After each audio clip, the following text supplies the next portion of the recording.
IPL 2026 का match number 45 जो कि सनराइजर्स हैदराबाद और कोलकाता नाइट राइडर्स के बीच में खेला जाएगा राजीव गांधी इंटरनेशनल स्टेडियम हैदराबाद के उस मैदान पर, जहां पर अभी तक के जो कुल टोटल मुकाबले इस सीजन के अंदर खेले गए, वहां पर हमने पिच का क्या नेचर देखा और खास करके तब जबकि आज का जो मुकाबला होगा खेला जाएगा शाम को 3:30 बजे से। और यहां तक आते आते जो सनराइजर्स की टीम है इसने कुल टोटल जो 9 मुकाबले खेले हैं उसमें से 6 जीती है, बाकी 3 हारी है। लेकिन इनका जो मोमेंटम बना है वो पिछले 5 मुकाबलों में, जिसको इन्होंने लगातार बैक टू बैक जीता और यहां तक ये टीम पहुंच चुकी है, पॉइंट्स टेबल में नंबर 3 पर आ चुकी है। लेकिन वहीं पर केकेआर की टीम की बात करें जो कि इस टूर्नामेंट की सबसे बोरिंग टीमों में से एक मानी जा रही थी, फिलहाल जो इन्होंने 8 मुकाबले खेले उसमें से जीते केवल 2 हैं, लेकिन बाकी 6 के 6 मुकाबले ये टीम हारी है। लेकिन इनके लिए भी एक प्लस पॉइंट यहां पर जो बना है वो है इनका मोमेंटम, जो पिछले 2 मैचेस में इन्होंने गेन किया है। पिछले दोनों मैचेस जो पूरे टूर्नामेंट के अंदर जो इन्होंने जीते हैं वो बैक टू बैक पिछले ही दोनों मुकाबले जीते हैं, जिसमें पिछले वाले मैच में लखनऊ टीम के खिलाफ इन्होंने सुपर ओवर के दौरान वहां पर उस मैच को जीता और अपना मोमेंटम काफी हद तक यहां पर क्रिएट कर लिया है और काफी हद तक फॉर्म में ये टीम आ भी चुकी है। तो आज के इस मुकाबले में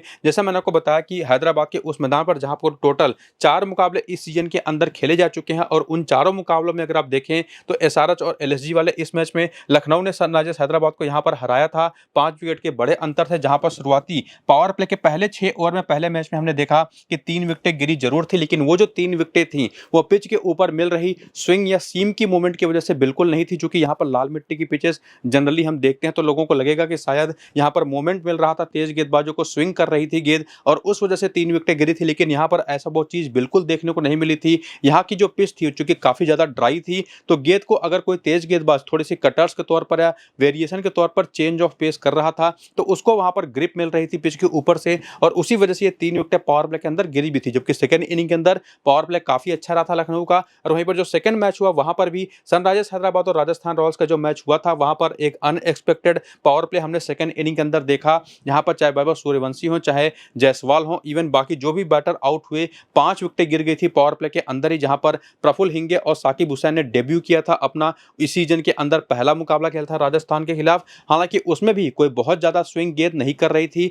एक्चुअली नए बॉलर्स थे और उन्होंने कुछ बड़ी कमाल की लाइन और लेंथ पकड़ कर बॉलिंग करी और राजस्थान के बैटर्स उसकी निश्चित तौर पर उम्मीद कर नहीं रहे थे और शुरुआती विकेटें उनकी धड़ाधड़ गिरी। जबकि पहली इनिंग में 216 रन बने, सेकंड इनिंग में राजस्थान की टीम पहले 6 ओवर में ही 5 विकेट गंवा देने के बावजूद 159 तक पहुंच गई और ये काफी हद तक उन्होंने दिखा दिया कि ये पिच बैटिंग के लिए बहुत अच्छी है। और जो थर्ड मैच यहां पर खेला गया वहां पर भी पावर प्ले काफी अच्छा रहा दोनों टीमों के लिए, हालांकि विकेटें वहां पर भी गिरी और उसी रीजन से गिरी जो कि आपको पहले मैच में दिया था। और यहां पर भी देखें तो 194 का स्कोर जो बना पहली इनिंग में, उसके जवाब में सीएसके की टीम केवल 184 रन बना पाई। और जो चौथा मैच यहां पर खेला गया एसआरएच और डीसी के बीच में, सनराइजर्स ने वहां पर कमाल की बैटिंग करते 242 रन बना दिए, उसके जवाब में डीसी की टीम भी 195 तक पहुंची और पावर प्ले दोनों ही टीमों का काफी अच्छा रहा। तो ओवरऑल जो लब्बो लुआब या जिसको हम कहते हैं कंक्लूजन इन चारों मैचेस को देखने के बाद जो निकल पा रहा है वो यही है कि इस लाल मिट्टी की पिच पर जहां पर बैटिंग कंडीशंस बहुत ही शानदार होती है, लेकिन मैच के आगे बढ़ने के साथ साथ गेंद जब थोड़ी सी पुरानी होती है तो जो वहां पर तेज गेंदबाज स्लोअर रन्स अच्छी करते हैं, कटर्स अच्छी करते हैं,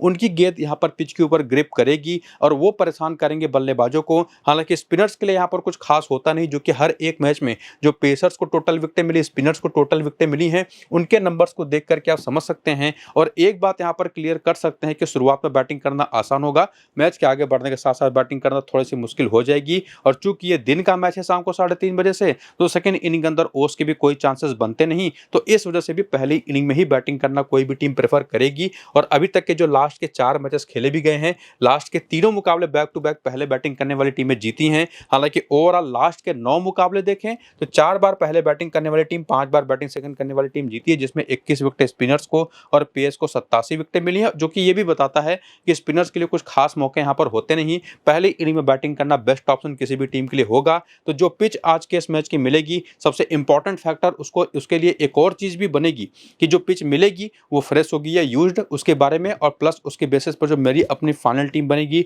फ्री टू प्ले फैंटेसी के लिए या जो मल्टीपल टीमें बनाते हैं उसके लिए, वो कॉम्बिनेशन आपको मैं अपने टेलीग्राम और व्हाट्सएप चैनल पर बताऊंगा टॉस के बाद पिच के आंकड़े के साथ पिच रिपोर्ट के साथ, तो जा करके उसको ज्वाइन जरूर कर लीजिएगा टेलीग्राम और व्हाट्सएप चैनल को। नीचे डिस्क्रिप्शन में भी और कमेंट बॉक्स में जो पिन किया हुआ कमेंट है, लिंक आपको वहां पर देखने को मिल जाएगा। तो लिंक को क्लिक करके टेलीग्राम और व्हाट्सएप को ज्वाइन कर लीजिए। फिलहाल यहाँ पर हम बात करते हैं सबसे पहले विजिटिंग टीम यानी कि कोलकाता की, जिनका लाइनअप जो पिछले मैच का रहा था 12 प्लेयरों को वो आपके सामने, और 12 प्लेयरों का इस वजह से क्योंकि आपको पता है कि एक प्लेयर इंपैक्ट प्लेयर के तौर पर सब्स्टिट्यूट होकर के आता है, जो कि पिछले मैच में अंकित रघुवंशी और वरुण चक्रवर्ती एक दूसरे के जहां पर एक्सचेंज हुए थे।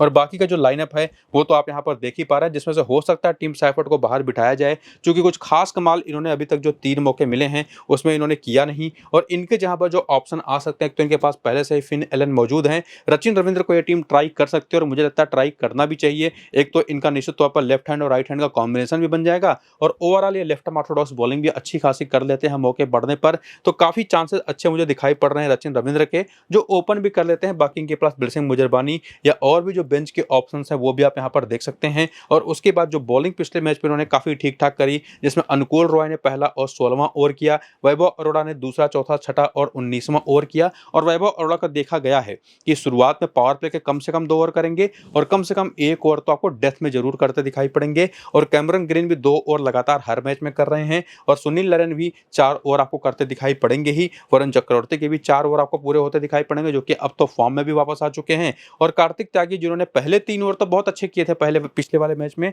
लास्ट वाला मैच जो इन्होंने लास्ट वाला ओवर किया था 20वां, उसमें इन्होंने 2 नो बॉलें कर दी, जो कि हाइट की वजह से हुई थी। और उसके बाद जब इनको बॉलिंग करना कंटिन्यू मिला, तो उसके बाद भी कुछ खास कमाले कर नहीं पाया, और एक जीता जिताया मैच काफ़ी हद तक टाई करा दिया। और उसके बाद हालांकि सुपर ओवर में इनकी टीम ने उस मैच को जीत लिया। और उसके बाद आगे बढ़ते अगर हम बात करें करियर के आंकड़ों की, तो जो कोलकाता नाइट राइडर्स की टीम है उनके प्लेयर्स के T20 में कैसा करियर रहा है इस IPL के शुरू होने के पहले, वो आप यहाँ पर देख सकते हैं। उसको वीडियो को रोक करके आप देख लीजिएगा। फिलहाल आगे मैं बढ़ूंगा और बात करूंगा रिसेंट फॉर्म की। और रिसेंट फॉर्म जिसमें आपको मैं बता भी चुका हूँ कि जो कोलकाता की टीम है इसने कुल टोटल 8 मुकाबले खेले हैं, 2 जीते हैं, पिछले दोनों मुकाबले बैक टू बैक जीते, पहले 6 मुकाबले कंटिन्यू ये टीम हार करके यहाँ पर पहुंची थी। तो निश्चित तौर पर पिछले 2 मैच में आप कह सकते हैं कि परफॉर्मेंसेस में काफी सुधार यहाँ पर हुआ होगा, जिसमें सबसे बड़े रोल्स में से अगर हम बात करें तो एक रोल रहा है वरुण चक्रवर्ती का, जो कि शुरुआत में अगर आप देखें ना, लगातार पिटाई इनकी धमाकेदार हो रही थी, बहुत ज्यादा रन्स पड़ रहे थे, विकेट ये ले नहीं पा रहे थे, जो कि आपने T20 वर्ल्ड कप में भी देखा होगा। और उसके बाद इनको 1-2 मैचेस के लिए बेंच पर बैठाया गया, और उसके बाद जब ये वापस आए तो 3 मुकाबले जो लास्ट के इन्होंने खेले उसमें आप देख सकते हैं 2 बार 2-2 विकेटें, एक बार 3 विकेट लिया, और कमाल के फॉर्म में आते दिखाई पड़े हैं। और पिछले 2 मैचेस में जो कामयाबियां मिली हैं उसमें कार्तिक त्यागी का भी एक बड़ा हाथ रहा है, जिसमें इन्होंने 4 विकेटें निकाली हैं। हालांकि ये इसके शुरुआत में भी काफी बढ़िया बॉलिंग कर रहे थे। कार्तिक त्यागी की एक खासियत है कि इनके पास पेस बहुत अच्छी है, 145 प्लस किलोमीटर प्रति घंटे की रफ्तार से बॉलिंग कर लेते हैं। और उसके बाद जो ये चेंज ऑफ पेस करते हैं, जो सीधे गिर करके आती है 115-120 किलोमीटर प्रति घंटे की रफ्तार से, और ये जो वेरिएशन इतना बड़ा इनका होता है वो इस तरीके की पिच पर जो आज हैदराबाद में देखने को मिलेगा वहां पर काफी यूजफुल हो सकती है। और वही सेम चीज आप वैभव अरोड़ा को भी लेकर के अप्लाई कर तो सकते हैं। इनके पास नकल बॉल है, स्लोअर वंस अच्छी करते हैं, कटर्स अच्छी करते हैं, लेकिन इनके पास एक प्लस पॉइंट और बनता है कि ये गेंद को स्विंग भी करा लेते हैं दोनों तरफ। और अगर शुरुआत में फ्रेश पिच मिल गई आज हैदराबाद के इस मैदान पर, और वहां पर ये काफी यूजफुल तब हो जाएंगे, चूंकि ना सिर्फ पावर प्ले में 2 ओवर करेंगे,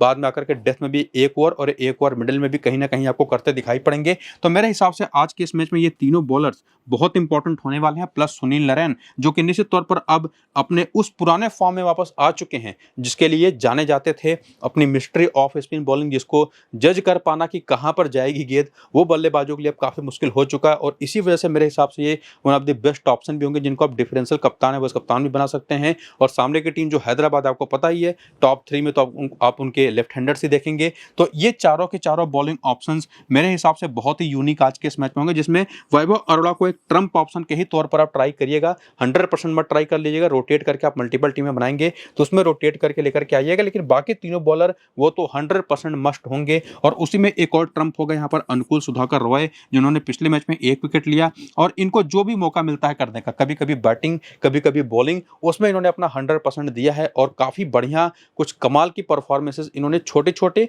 लेकिन दिखा करके दी है। और बाकी रिंकू सिंह भी फॉर्म में आ चुके हैं, और जैसा मैंने को बताया कि पिछले 2 मैचेस जो बैक टू बैक इस टीम ने जीते उसमें इनका बहुत बड़ा हाथ रहा है। 83 नाबाद और 53 रन की 2 शानदार पारियां खेल करके। और बाकी जो टॉप ऑर्डर इनका रहा है वो पूरी तरह से हिला हुआ दिखाई पड़ा है, जिसमें कैमरन ग्रीन ने थोड़ा सा परफॉर्म करके दिखाया है पिछले 3 मैच में खास करके। लेकिन बाकी जो खिलाड़ी हैं, चाहे वो रोमन पावेल हो, रघुवंशी हो, अजिंक्य रहाणे हो, टिम साइफर्ट हो, ये तो पिछले 2-3 मैच से बहुत ही खराब खेल रहे हैं। लेकिन बाकी ये जो कुल मिलाकर के आपको 6 ऑप्शन मैंने बताए, और उसमें से भी वैभव अरोड़ा को तो आप ट्रम्प ही कहेंगे बेसिकली, तो उनको वैभव अरोड़ा को अगर आप छोड़ दें तो सुनील नरेन, कार्तिक त्यागी, वरुण चक्रवर्ती के अलावा रिंकू सिंह और कैमरन ग्रीन जैसे 5 बेस्ट ऑप्शन हैं जो कि सीधे आपकी फैंटेसी टीम में आते हैं। बाकी उसी में रोटेट करके आप वैभव अरोड़ा को, अनुकूल रॉय को ट्राई कर सकते हैं, या अगर आज के इस मैच में रचिन रविंद्र खेलते दिखाई पड़े जो कि ऑलरेडी बहुत अच्छे फॉर्म में थे, इनको आप ट्राई कर सकते हैं, जो कि लेफ्ट आर्म ऑर्थोडॉक्स बॉलिंग भी कर सकते हैं। तो देखना पड़ेगा इनको मौका मिलता है या नहीं। नहीं मिला, फिन एलन को मौका मिलेगा तो ये भी एक अच्छे ट्रम्प होंगे, और इन दोनों को ही नहीं मिला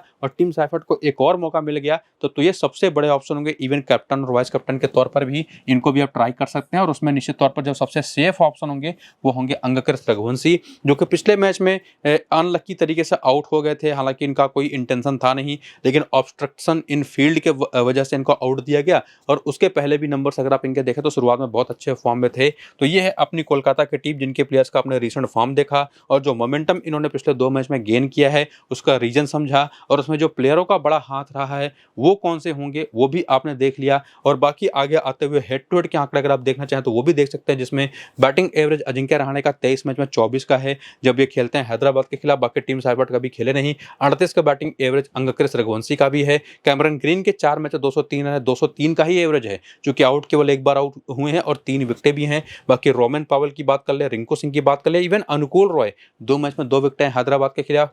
24 का एवरेज रमनदीप सिंह का भी है। सुनील नरेन की 29 मैच में 21 विकेटें। बाकी वैभव अरोड़ा के आंकड़े काफी अच्छे हैं। कार्तिक त्यागी के 4 मैच में 3 विकेटें हैं। चक्रवर्ती के 14 मैच में 14 विकेटें। फिन एलन के नंबर, हालांकि रचिन रविंद्र की बात करें तो ये भी एक मैच खेले, 12 रन बनाया और कोई विकेट नहीं है। जबकि ब्लेसन मुजरवानी ने एक ही मैच में 4 विकेट ले रखा। तो ये सारे आंकड़े आप देख करके रखिए। इसकी मदद से भी अपनी जो free to play fantasy team आप बनाएंगे, मल्टीपल टीम है ना, उसमें काफी आपको मदद मिलेगी रोटेशन में।